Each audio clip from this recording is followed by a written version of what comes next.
يا صباح الورد والياسمين وصباح الشاي ابو لبن والشاي ابو حليب. جمعة مباركة عليكم باليمن والبركات. صباحكم كله خير وكله امل وكله سعادة. الشاي بلبن، الشاي بلبن اقاويل كتير جدا اتكلمت فيه، افتكاسات كتير جدا جدا طلعت. طيب احنا نسينا نبدأ كلامنا بالصلاة على رسول الله. اللهم صل وسلم وبارك على سيدنا محمد عليه افضل الصلاة والسلام. متابعينا ومتابعين هتخس مع هبة الله، وحشوني جدا جدا جدا. تعالوا ندخل في الموضوع على طول، الا وهو موضوع الشاي بلبن. ايه قصة الشاي بلبن؟ الشاي بلبن بيثبت لنا الوزن. كتير جدا قالوا الشاي بلبن بيثبت الوزن، النسكافيه بلبن بيثبت الوزن، القهوه بلبن بتثبت الوزن. طيب مش هيثبت الوزن ان شاء الله، بس انزلوا اعملوا لي لايك لايك لايك لايك للفيديو.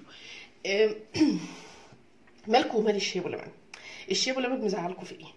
يعني كل شويه نطلع بقصه شكل، كل شويه نطلع بمعلومه شكل. طيب ايه الصح وفين الغلط؟ طب يا هبه احنا في ناس كتير جدا بتحب الشاي بلبن. انا عن نفسي من الناس اللي بتعشق حاجه اسمها شاي بلبن. يعني اول ما بصحى من النوم الصبح مش لازم افطر، مش لازم اكل، مش لازم اي حاجه في الدنيا، ولا اقدر ابدا يومي الا لما اعمل كوبايه الشاي ابو لبن في المج ده بالذات. ويمكن انتوا شفتوني دايما بصور فيه لان انا اساسا بحب المج ده جدا. شفتوا بقى المزاج؟ يعني ممكن تبص تلاقي المج نفسه انت بتعلقه بيه. يعني لو جيتي في يوم مثلا عملتي شاي بلبن في مج تاني غير ده، لا مش مبسوطه. اولا الشاي بلبن ما بيثبتش الوزن. مفيش حاجه اسمها شاي بلبن بيثبت الوزن، ولا نسكافيه بلبن بيثبت الوزن. احنا لينا زي ما سبق قبل كده قلنا كتير، الكافيين لينا مرتين فقط في اليوم، مرتين فقط في اليوم. شاي، قهوه، نسكافيه،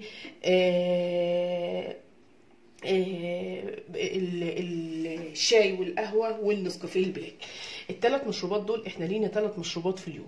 طيب هي القصه كلها في ان ايه الفايده بتاعه اللبن؟ يعني ما بنستفادش بيها كامله مع الشاي ابو لبن. يعني ما بنستفادش بالفايده بتاعت الشاي، لان طبعا الشاي له فوائد واللبن طبعا له فوائد.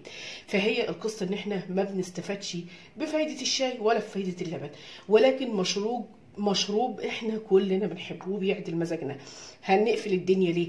طيب الكالسيوم، احنا بناكل بيض وبناكل جبنه وبناكل حاجات وبناكل خضروات ورقيه نقدر ناخد منها الكالسيوم بتاعنا اللي احنا محتاجينه. فيعني مش هتقفل معانا في كوبايه اللبن دي ونقول ايه الكالسيوم. خدي يا ستي الكالسيوم من حاجات تانية. ممكن تاخدي تاني ليكي كوبايه لبن تقدري تاخديها كده من غير شاي بلبن، ولكن انت بتحبي الشاي بلبن او القهوه بلبن او النسكافيه بلبن، خديها ما تقلقيش، لان كده كده جسمنا بياخد احتياجاته من الكالسيوم في اكلات تانية كتير جدا. الزبادي والبيض واللبن، في حاجات كتير جدا بناخدها. فاحنا مش حارمين الجسم، مش هي كوبايه الشاي ابو لبن دي اللي هتحرمنا او هتحرم جسمنا من الكالسيوم. الشاي احنا بنرجع نشرب شاي ساده من غير اي حاجه خالص، بنشرب قهوه من غير اي حاجه خالص. فبالتالي الفيتامينات اللي احنا محتاجها وجسمنا محتاجه نقدر ناخدها باشكال كتيره جدا جدا جدا. تمام كده؟ فبالتالي بلاش تعقدوا نفسكم، بلاش نسمع كلام اللي دايما عمال على بطال يقول لك اوعوا الشاي واللبن ده بيثبت الوزن. الشاي واللبن ما بيثبتش الوزن. انا عن نفسي ممكن اشرب الكوبايه دي من مره لمرتين في اليوم. تمام كده؟ مفيش مشكله خالص. ولكن ما تبقاش كوبايه الشاي واللبن بتاعتنا دي هي الاساس في الفطار وخلاص ما نفطرش. لا طبعا، المفروض ان احنا ناخد وجبه الفطار بتاعتنا كامله. يعني خلاص انا شربت كوبايه الشاي بلبن دي، المفروض ان مثلا بعدها بنص ساعه ابدا اخد وجبه الفطار عشان اخد بقى الوجبه بتاعتي تكون متكامله وادي لجسمي الفيتامينات اللي هو محتاجها.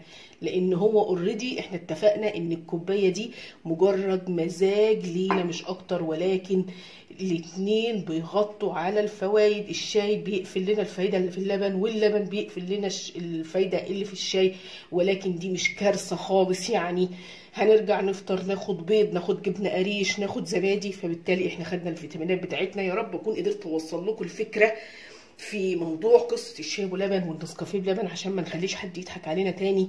لو بتحب الشاي بلبن خدي، ما فيش مشكله خالص، ولكن ناخد بالنا احنا بيجي علينا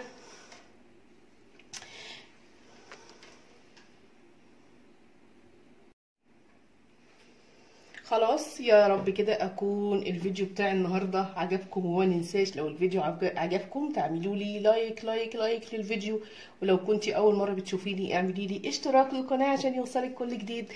ويا رب اكون افدتكم في موضوع الشاي ابو لبن.